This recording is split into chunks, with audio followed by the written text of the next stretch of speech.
மகளே சௌந்தர்யா தான் டைட்டில் வந்து வின் பண்ணியிருக்கணும். ஆனால் இப்போ வந்து பார்த்தீங்கன்னா இந்த கண்ணியம் பையன் வந்து வின் பண்ணிட்டான். அதான் பெண்களை வந்து ஆபாசமாக பேசுகிற இந்த கண்ணியம் பையன் வந்து வின் பண்ணிட்டான் அப்படின்னு சொல்கிறாங்க. அது கூட பிரச்சனை இல்லை. ஆனால் அவனுடைய பிஆர் ஒருத்தன் போட்டிருக்கேன் 72% மார்ஜின் ஓட்டு வாங்கியிருக்காராம்மா. எங்கே ஓட்டு இவர் பார்த்தாரு?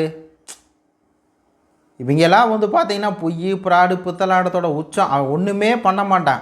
அவனுக்கு வந்து ஓட்டு இருக்காது, ஒன்றும் இருக்காதுங்க. ஒன்றுமே பண்ணாத ஒருத்தன் டம்மி பீஸு இவங்களுக்கு 72% ஓட்டு சொல்கிறான் பாருங்க. இதெல்லாம் நம்புகிற மாதிரியா இருக்குது?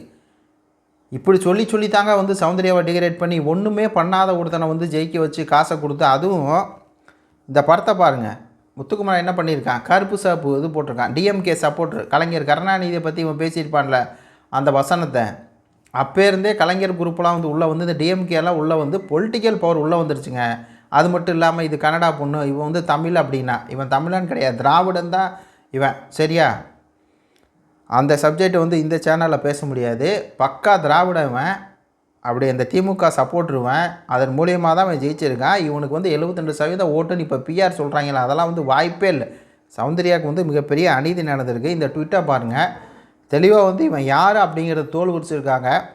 பிளடி ஸ்வீட் அப்படிங்கிறவங்க. த மேனிபுலேட் ஆஃப் பிச்சைக்கார வின்னர் முத்து மிடில் கிளாஸ் கார்டு கொண்டு வந்தான். பஞ்ச வேஷம்னா அவங்க அப்பாவுக்கு வந்து செருப்பாங்க கூட காசு இல்லை அப்படிமா. ஆனால் புல்லட் பைக் வச்சுருப்பான், செருப்புவாங்க காசு இல்லை. பஞ்ச வேஷம் கிராமத்துக்கார மாதிரி ஒரு சீனை போட்டு கிரியேட் பண்ணுறது.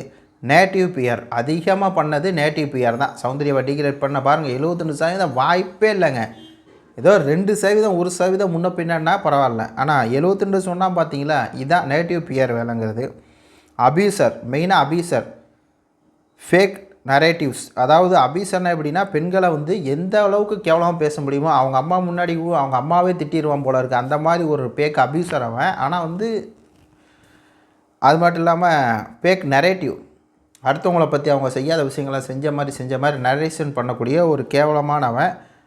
Paid political promotion has winning. Paid political power, இந்த பொலிட்டிக்கல் அஜெண்டாவில் இருக்கக்கூடியவங்களாம் ப்ரொமோஷன் பண்ணி தான் இவன் வந்து ஜெயிச்சிருக்கான். இது உண்மையான வெற்றியே இல்லை. இது சௌந்தர்யாவுக்கு நடந்த மிகப்பெரிய அநீதி. நம்ம இதை பற்றி தொடர்ந்து பேசுவோம். டைட்டில் வந்து இவன் வின் பண்ணுறதுக்கு துளியும் தகுதி இல்லை. உங்கள் கருத்துக்களை சொல்லுங்கள். நன்றி, வணக்கம்.